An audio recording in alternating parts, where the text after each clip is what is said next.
up, then you realise that the culmination of all of this is actually quite frightening, that you're meeting people who are taking a vial which their mate said is good. Yep, Dr. Dave at the gym. Yeah. Yep.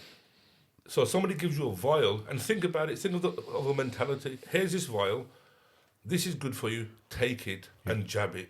Yep. In what other world would you ever do that? I think one of the main problems that we've seen, especially when it comes to people taking steroids, especially at a young age, is the fact that you don't have an acute reaction. No. That's the issue. So they take it. Nothing happens on the day or the week or the month or that year that they take it. Nothing will so I think happen, that's cool. That's fine. And we had a talk with this when Danny came on, Danny Andrews, the fish and rice cake guy.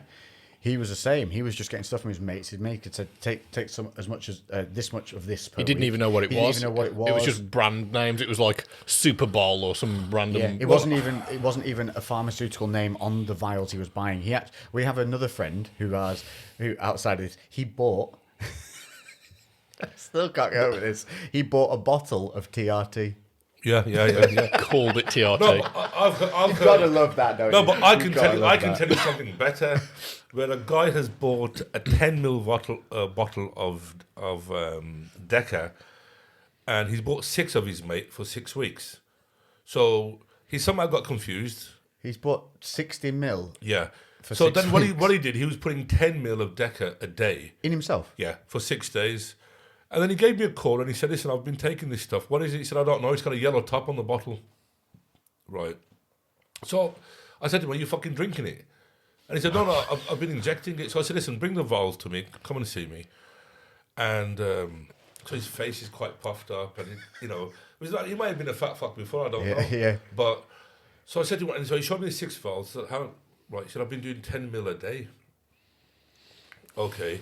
I said, didn't you think for a minute, and he's got an abscess as well, didn't you think for a minute this is something wrong? He said, no, my mate told me. Now, again... The most insane story I've ever heard. Well, I can tell you this, Winstrol, which is a water-based, being mixed with testosterone and being injected into the pec because somebody told him to do that.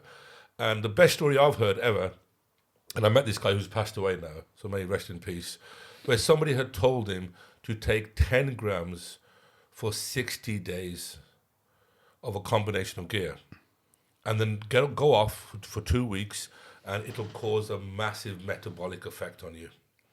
It's because he used the word metabolic. Yeah. Made it sound People- like And he used the word eat lots because food is anabolic and you will grow. course. Now, this guy had a fever for around about 45 days. He was extremely ill. He kept taking it during the fever. Yeah, of course. Why wouldn't Push you? through, yeah. Why wouldn't you? Hardcore. Because you're a man. You're fucking Yeah, geezer. bodybuilding. Yeah. Yeah, you're a bodybuilder, mate. yeah, Of course hard. you don't take that shit. Push it. Yeah, pussies get ill. And so he did that. Just cooking eggs on himself. Yeah.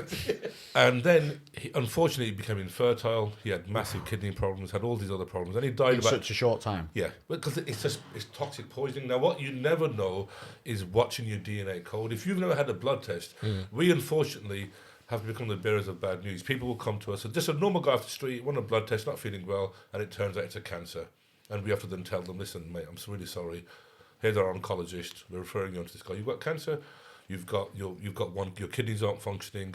We're really concerned about your heart. Thank God they dropped in to see you, though. Yeah, eh? but we have this all the time, and it can be. Just 2 weeks ago, very sad. A lovely guy who I should take my car for to get punctures fixed, and he's got cancer. We got the result back. I had to call him in, call his family, and he's been given about 6 to 8 weeks to live. Jeez. Now he was feeling tired for the last 2 months. Was bruising up, couldn't get an appointment because of COVID, and That was all just tired and bruises. yeah. This point has to be made. The government doesn't give a fuck about your health. It really doesn't. No. And the NHS doesn't. You've got to, like you save money to go on holiday or to choose a car you want or a motorbike or whatever you want, you've got to put money aside for your own health now.